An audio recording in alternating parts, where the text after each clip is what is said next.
हत रही जाए के असकिलिया बताबो तो हर सियान होते बदल गइल हुलिया कहवा गिरल है बोलो बिजुलिया। दोस्त साला तोर शकल कैसे बदल गई रे? इंसान रहस, इंसान से कुत्ता हो गिलस हैं ना बतेबे? ऐ चला है ना तक खाए शर्म बड़ा तो शकल कैसे बदल गई रे? कौन है ये लोग?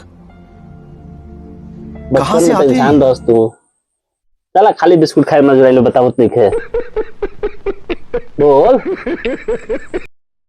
तो शकल कैसे बदल गई? बचपन में इंसान रह सियाने के कुत्ता हो गिलस। अभी तो इंसाने भाई तोर का हो गइल बा। कुत्ता बड़स इंसान कहाँ बड़स? कुत्ता ले खाता रस।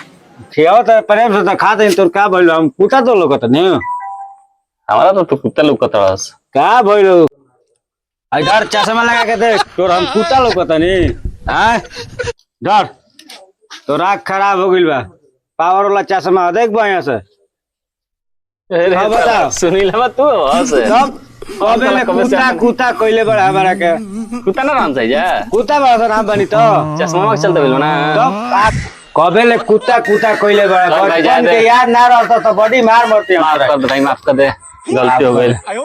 हम साला कब से कुत्ता खिया होता नहीं। तार आंखें खराब हो गइल बा।